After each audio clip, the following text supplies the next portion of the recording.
Assalamualaikum warahmatullahi wabarakatuh. Selamat malam para sahabat desa serta penggiat desa. Berjumpa kembali dengan saya Kang Fuad, yaitu pendamping desa Kecamatan Margoyoso, Kabupaten Pati, Jawa Tengah. Pada malam hari ini Kang Fuad berdoa semoga kita semua tetap dalam lindungan Allah Subhanahu wa taala. Amin amin ya rabbal alamin. Pada saat ini Kang Fuad akan mengulas kembali lebih teliti bagaimana cara pengisian kuesioner SDGs Desa, yaitu survei keluarga. Ikuti terus bagi para relawan Pokja agar bisa mengisi kuesioner survei keluarga secara teliti dan tepat. Selamat mengikuti. Pertama-tama kita masuk ke aplikasi SDGs Desa. Langsung saja, karena saat ini Kang Fuad akan memberikan tutorial bagaimana cara pengisian survei keluarga. Kita klik survei keluarga, ya. Selanjutnya paling atas kanan itu adalah ada tulisan setting. Setting di sini yaitu untuk mengatur apakah desa yang sedang kita input ini benar desa sesuai dengan desa kita atau tidak, ya. Bila sudah benar dipastikan, baru kemudian isi RT RW, kemudian di bawahnya nomor KK. Selanjutnya yaitu nama di sini adalah nama kepala keluarga, kemudian alamat, nomor HP, nomor telepon kabel atau telepon rumah apabila memiliki. Selanjutnya nik kepala keluarga. Tempat tinggal yang ditempati adalah milik sendiri atau kontrak atau sewa atau bebas sewa, dipinjami, dinas, dan lainnya. Ini ada pilihan itu. Jadi kalau kontrak ya diklik kontrak atau sewa. Kalau bebas sewa berarti kita menumpang di rumah orang namun dibebaskan dari segala biaya, itu namanya bebas sewa. Ataupun dinas, yaitu bagi para mungkin pegawai dinas yang menempati rumah dinas, itu bisa masuk di dinas, ya. Selanjutnya status lahan. Status lahan di sini ada kolom milik sendiri, milik orang lain, tanah negara, lain sebagainya. Jadi kalau ada tanah itu hak guna bangunan, itu berarti bukan milik sendiri, ya. Kalau yang tidak ada di kolom ini bisa diklik lainnya. Selanjutnya setelah tempat tinggal itu milik sendiri, ya, maka selanjutnya yang ditanyakan adalah luas lantai tempat tinggal. Jadi luas lantai tempat tinggal. Kemudian yang bawahnya luas tanah tempat tinggal, ya. Itu pakai satuannya adalah meter persegi, berarti panjang kali lebar. Jenis lantai tempat tinggal terluas. Di sini ada pilihan yaitu marmer, garing granit, keramik, parket atau permadani, ubin, tegel, teraso, kayu, papan kualitas tinggi atau semen atau bata, atau bisa bambu atau kayu papan kualitas rendah, ya. Ini tinggal klik. Sementara dilanjut yaitu pertanyaan berikutnya, dinding sebagian besar. Yang dimaksud sebagian besar adalah yang mendominasi dari rumah itu terdiri dinding apa? Ada yang dindingnya bata murni 100% bata, namun ada juga rumah yang semi permanen. Ada sebagian bata kemudian pakai kayu atau papan. Maka yang paling banyak mendominasi itu adalah apa? Maka di sini ada pilihan semen, garing beton, garing kayu berkualitas tinggi, ya. Selanjutnya jendela. Jendela ada berfungsi atau tidak, maka di sini ada pilihan ada berfungsi dan ada tidak berfungsi. Selanjutnya atap. Atap ini ada pilihan genteng, kemudian kayu dalam garing jerami atau lainnya. Berarti bila gendengnya itu terbuat dari selain gendeng kayu jerami, maka masuknya ke lainnya. Kemudian penerangan rumah itu menggunakan apa? Di sini ada pilihan listrik PLN, listrik non PLN, lampu minyak atau lilin, sumber penerangan lainnya, ya. Selanjutnya energi untuk memasak itu menggunakan gas, ya, atau minyak tanah atau batu bara ataupun kayu bakar ataupun lainnya. Bila ada lainnya seperti masak menggunakan listrik, ya. Tempat pembuangan sampah itu ada atau tidak ada? Tidak ada atau di kebun, atau membuangnya ke sungai, drainase, atau dibakar, atau di tempat sampah, atau tempat sampah diangkut secara reguler dengan mobil sampah. Setelah selesai, selanjutnya masih ada pertanyaan, yaitu fasilitas MCK itu ada pilihan milik sendiri atau berkelompok, bertetangga, atau pakai MCK umum. Ini sangat jelas sekali.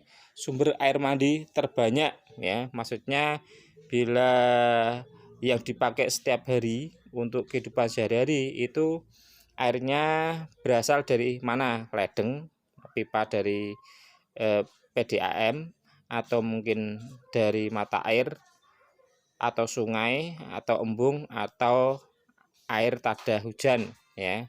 Ini tinggal pilih. Kemudian fasilitas buang air besar jamban itu milik sendiri atau jamban umum atau jamban bersama tetangga bersama, maksudnya jamban masih dompleng pada tetangga. Kemudian tempat pembuangan air limbah itu bisa ada pilihan tangki, instalasi pengelolaan limbah, atau limbahnya dilarikan ke sawah, kolam sungai, drainase atau laut, atau dimasukkan ke lubang di tanah, ya. Kemudian rumah berada di bawah sutet, saluran listrik tegangan tinggi, ya atau tidak. Rumah di bantaran sungai, ya atau tidak. Rumah di lereng gunung, bukit, atau ya atau tidak. Kemudian secara keseluruhan kondisi rumah kumuh atau tidak, ya, atau tidak kumuh. Kemudian ini disimpan. Setelah diteliti dan yakin, maka bisa diupload. Selanjutnya masuk ke akses pendidikan. Jangan lupa RT RW tetap ditulis, kemudian nomor NIK, ya. NIK-nya nomor KK, ya, maksudnya. Jangan lupa ditulis karena ini merupakan survei KK. Yang pertama fasilitas pendidikan. Fasilitas pendidikan, contoh umpama PAUD pertama. PAUD yang terdekat dari keluarga tersebut, jarak tempuhnya berapa kilo, waktu tempuhnya berapa jam, mudah atau susah. Kemudian di bawahnya TK atau RA. RA atau TK yang terdekat dari keluarga itu jarak tempuhnya berapa, waktu tempuhnya berapa jam, jarak tempuhnya berapa kilo. Kalau sudah selesai simpan, kemudian ngisi lagi, ya, tetap nomor RT, nomor KK, kemudian SD atau MI sederajat yang paling dekat dengan keluarga itu jaraknya berapa kilo, ditempuh dalam waktu berapa jam. Ini sampai ke bawah bila ada seminari atau pendidikan keagamaan lainnya juga ditulis, ya. Ini dari atas sampai ke bawah. Bila sudah selesai kemudian simpan, kemudian baru lagi mengisi lagi, simpan lagi. Ini untuk akses pendidikan. Selanjutnya untuk akses kesehatan. Akses kesehatan sama, RT RW ditulis, jangan sampai lupa, nomor KK. Kemudian fasilitas pertama rumah sakit, ya, rumah sakit. Ada rumah sakit bersalin, ada poliklinik, ada puskesmas, ada pos kesdes, ada posyandu, ada apotek dan toko obat, ya. Ini semuanya diisi dari rumah sakit sampai toko obat. Contohnya umpama rumah sakit, Rumah sakit yang terdekat dari keluarga tersebut adalah jaraknya berapa kilo, waktu tempuh berapa jam, mudah atau susah. Kemudian simpan, masuk baru lagi, RT RW diisi kembali, nomor KK diisi kembali, kemudian masuk ke rumah sakit bersalin. Rumah sakit bersalin yang terdekat dari keluarga tersebut berjarak berapa kilo, ditempuh berapa jam, kemudian mudah atau susah. Setelah itu simpan dan selanjutnya sampai ke toko obat. Ya. Mungkin bagi para pokja relawan itu yang susah membedakan antara apotek dan toko obat. Mungkin saya tambah sedikit. Toko obat adalah yaitu tempat yang memiliki izin untuk menyimpan obat dan untuk menjual secara eceran, ya, itu toko obat. Sementara apotek atau ejaannya adalah apotek yang benar, ya, itu adalah tempat yang berizin untuk menyimpan obat, kemudian untuk meramu obat, menerima resep, karena sebagai aktivitas apoteker sesuai dengan ilmunya, yaitu apoteker, ya. Kemudian posyandu jelas pos pelayanan terpadu, pos kesdes, ya, yaitu pos kesehatan desa. Kemudian puskesmas jelas, poliklinik, ya, rumah sakit dan sebagainya, ya. Ini semua ditulis jarak tempuh dan waktu tempuh. Kemudian kalau sudah selesai disimpan, ya, satu persatu disimpan, kemudian kembali lagi baru. Geser kepada selanjutnya itu akses kesehatan, sama lagi diisi nomor RT dan RW, nomor KK jangan lupa, kemudian dokter spesialis itu diisi jarak tempuh dan waktu tempuhnya berapa, mudah atau susah. Dokter umum, setelah dokter spesialis diisi kemudian simpan, kemudian mengisi lagi nomor KK dan RT RW. Fasilitas kedua dokter umum itu jarak tempuhnya berapa, waktu tempuhnya berapa jam, mudah atau susah, itu kemudian simpan, masuk lagi ke bidan dan selanjutnya sampai ke bawah. Selanjutnya setelah akses kesehatan ada akses sarana prasarana, ya. Contoh lokasi pekerjaan utama, ya. Ini juga harus diisi lokasi pekerjaan utama. Contoh umpama. Kemudian jenis transportasi, ya. Umpama kita isi lokasi utama. Jenis transportasi adalah darat, laut, udara, ya. Kalau itu lokasi pekerjaan utamanya ada di Kalimantan, sementara kita di Jawa bisa pakai laut dan bisa pakai udara. Menggunakan transportasi umum atau tidak, ya, kalau ke Kalimantan pasti menggunakan transportasi umum, tapi bisa juga menggunakan transportasi pribadi. Monggo sesuaikan dengan apa yang biasa dimiliki fasilitas oleh keluarga tersebut. Waktu tempuh berapa jam, biaya sekali jalan itu berapa rupiah, kemudian mudah atau susah simpan. Kemudian setelah lokasi pekerjaan utama sudah selesai, maka kemudian lahan pertanian sudah diusahakan bagi para petani yang memiliki lahan, yang tidak ya tidak. Kemudian jenis transportasinya apa ketika ke lahan itu, menggunakan darat, kemudian menggunakan transportasi umum atau tidak, atau menggunakan jalan kaki, ya. Kalau jalan kaki berarti tidak menggunakan transportasi umum, atau menggunakan sepeda ontel maka tidak menggunakan transportasi umum. Waktu tempuhnya sekali jalan berapa, biaya apabila menggunakan kendaraan motor atau mobil maka sekali jalan itu habisnya berapa rupiah. Disimpan, dilanjutkan ke sekolah, ya. Ya, sarana, ya. Sarana apabila di keluarga tersebut memiliki menggunakan fasilitas akses sarana prasarana sekolah itu juga ditulis, kalau tidak. Ini sampai terakhir, yaitu tempat rekreasi terdekat juga ditulis. Rekreasi terdekat, ya, tujuan rekreasi terdekat, kemudian menggunakan darat, laut, udara, kemudian menggunakan transportasi umum atau tidak, waktu tempuh dan biaya sekali jalan berapa, mudah atau susah. Kemudian simpan. Bila simpan, selanjutnya yaitu yang terakhir lain-lain. Lain-lain itu masih tetap sama, RT RW jangan saya lupa, kemudian nomor KK ya.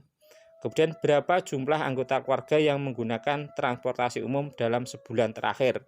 Kalau kita melakukan surveinya pada bulan April, berarti bulan terakhir sebelum April ya, itu Maret ya. Kemudian berapa jumlah anggota keluarga yang menggunakan transportasi umum pada bulan sebelumnya. Kalau di atas diisi Maret, maka di bawahnya diisi Februari. Kemudian pemanfaat atau penerima program pemerintah. Ini ada BLT, nerima tidak, program keluarga harapan tidak atau ya, tinggal pilih aja. Bantuan sosial tunai ya atau tidak, bantuan presiden ya atau tidak, bantuan UMKM ya atau tidak, bantuan untuk pekerja ya atau tidak, bantuan pendidikan anak ya atau tidak. Apabila mendapat bantuan lainnya seperti bantuan dari provinsi, maka bisa masuk di bantuan lainnya. Selanjutnya, berapa rata-rata pengeluaran satu keluarga dalam sebulan atau rupiah. Ini maksudnya pengeluaran ya. Berarti pengeluaran dalam sebulan satu keluarga, berarti mulai kepala keluarga sampai anggota keluarga semuanya dihitung dalam satu keluarga dalam sebulan dengan nominal rupiah ya. Demikian untuk entry survei keluarga. Semoga ini membawa kecerahan buat para relawan Pokja SDGs Desa di seluruh Indonesia. Jangan lupa bantu subscribe, like, dan komen supaya channel Kang Fuad bisa berkembang lebih bagus dan lebih inovasi. Saya cukup sekian. Apabila ada tutur kata saya yang kurang berkenan di hati relawan penggiat desa dan sahabat desa, minta maaf yang sebesar-besarnya. Wassalamualaikum warahmatullahi wabarakatuh.